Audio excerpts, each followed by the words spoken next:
National highway metro నుంచి కొత్తూరు షాద్నగర్ వరకు 28 కిలోమీటర్లు, ఉప్పల్ నుంచి గట్కేసరు ఓఆర్ఆర్ నుంచి బీబీ నగర్ వరకు.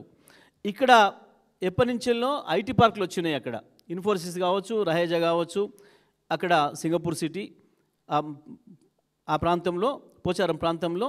ఉప్పల్ కూడా చాలా హెవీగా రద్దీగా ఉంది మనకు తెలుసు. ఈ మధ్యకాలంలో యాదాద్రికి కూడా బాగా భక్తులు పెరిగారు కాబట్టి అక్కడ వరకు పెంచి ఆనించెల్లి ఆ తర్వాత యాదాద్రి కూడా తీసుకుపోవాలని చెప్పి ఆలోచన చేసి 25 కిలోమీటర్ల వరకు ఆ రోజు శాంక్షన్ ఇచ్చిండ్రు.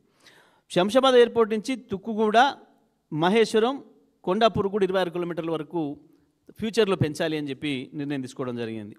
అదేవిధంగా తార్నాక నుంచి ఈసీఐఎల్ వరకు కూడా 8 కిలోమీటర్లు 5 స్టేషన్లు. జేబీఎస్ నుంచి తూమ్కుంటకు 17 కిలోమీటర్లు 13 స్టేషన్లు. ప్యారడైజ్ మెట్రో స్టేషన్ నుంచి కండ్లకోయ వరకు 12 కిలోమీటర్లు, డబుల్ ఎలివేటెడ్ ఫ్లైఓవర్, ఒకవైపు ఏమో మెట్రో, ఇంకొక వైపు రోడ్డు, 2 మార్గాలు కూడా వేయాలి ఇప్పుడున్న జనాభా అవసరాలు దృష్టిలో పెట్టుకొని, ట్రాఫిక్ అవసరాలు దృష్టిలో పెట్టుకొని చెప్పి ఇంత స్పష్టంగా అన్ని ఏరియాలు కవర్ కావాలి. అటు కాప్రా, కుత్బుల్లాపూర్తో సహా బాగా ఇప్పుడు జనావాసాలు పెరుగుతున్న ప్రాంతాలు ఏవైతున్నాయో ఈ ప్రాంతాల్లోకి మెట్రోను విస్తరించాలి, మెట్రో సేవలు విస్తరించాలి ప్రజల అవసరాల కొరకు అని చెప్పి ఇవన్నీ కూడా పూర్తి పెద్ద ఎత్తున జనావాసాలు ఉన్న ప్రాంతాలు ఇవి, ప్రజలకు అవసరం ఉన్న ప్రాంతాలు ఇవి కూడా. ఇక ఆ తర్వాత ఫేజ్ 3లో ఓఆర్ఆర్ చుట్టూ కూడా తీసుకోవాలి అనేది ఒక ప్రతిపాదన ఆ రోజు పెట్టి ఈ పైవాటి అన్నిటికి కూడా క్యాబినెట్ అనుమతి కూడా తీసుకోవడం జరిగింది.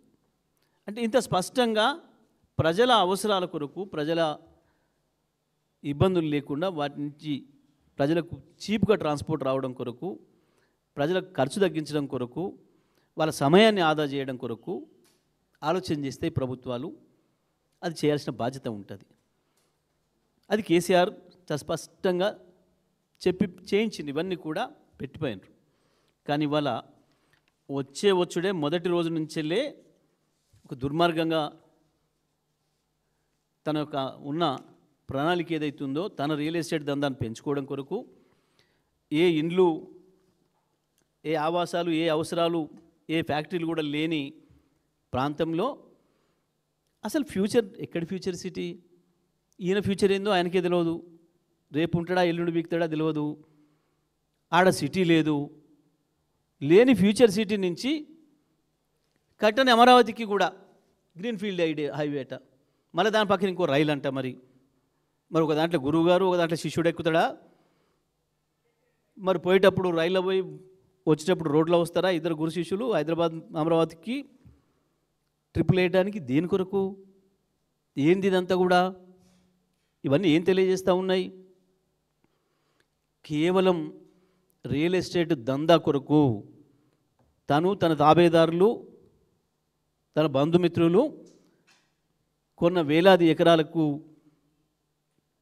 ఏదో ధరలు పెంచుకోవడానికి, డబ్బులు సంపాదించుకోవడానికి ఉపయోగపడతాయన్న ఒక దుర్మార్గమైన ఆలోచన తప్ప ఎక్కడ కూడా ప్రజల కోణం లేదు, ప్రజల అవసరాలు లేవు, దీంట్లో ప్రజల డిమాండ్ లేదు. ఇవాళ హైదరాబాదులో ఆనాడున్న ప్రభుత్వం కేసీఆర్ గారు, కేటీఆర్ గారు మున్సిపల్ శాఖ మంత్రిగా ఉండి వేసిపోయిన రోడ్డు తప్ప ఎక్కడ తట్టెడు మట్టి పోసింది లేదు. దారుణంగా ఉంది వాళ్ళ రోడ్ల పరిస్థితి.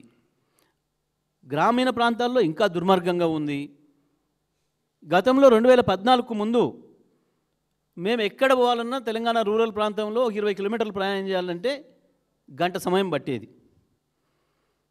ఆ తర్వాత కేసీఆర్ గారి ముందు చూపుతోని ప్రతి గ్రామానికి, ప్రతి తండాకు కూడా రోడ్లు వేయాలని చెప్పి, ప్రతి గిరిజన గూడానికి గిరిజన తండాకు కూడా రోడ్డు ఉండాలి, 10 ఇండ్లు ఉన్నా అని చెప్పి రోడ్లు వేసి ప్రజల అవసరాలను తీర్చి ఆనాడు గంట సమయం పట్టిన దాన్ని 20 నిమిషాలలో పోయేటట్టుగా చేసిండ్రు.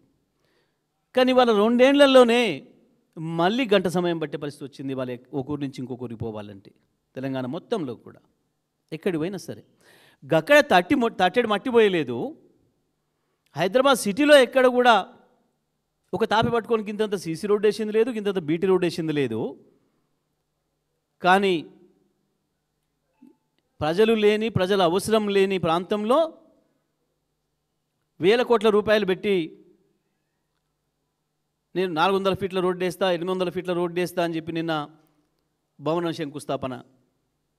అసలు అక్కడ రాష్ట్రం ఎక్కడ కూడా గింతంత కాలుష్యం లేకుండా ఒక మంచి పద్ధతుల్లో ఇప్పటి వరకు చైనాలో అమలు చేస్తూ ఉన్న పద్ధతుల్లో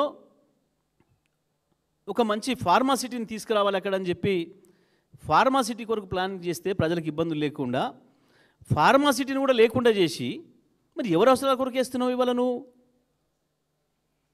రోడ్డు అనేది దేని కొరకు? ఇది కేవలం తను కొనుక్కున్న భూములకి, తన బంధువులు మిత్రులు కొనుక్కున్న భూములకి ధరలు పెంచుకోవడానికి తప్ప ఇంకొకటి కాదు. దీని వెనకాల పెద్ద కుట్ర ఉంది. వేల కోట్ల రూపాయలు దండుకోవడానికి చేస్తున్న దుర్మార్గం ఇది. దీన్ని బీఆర్ఎస్ పార్టీ తీవ్రంగా ఖండిస్తుంది.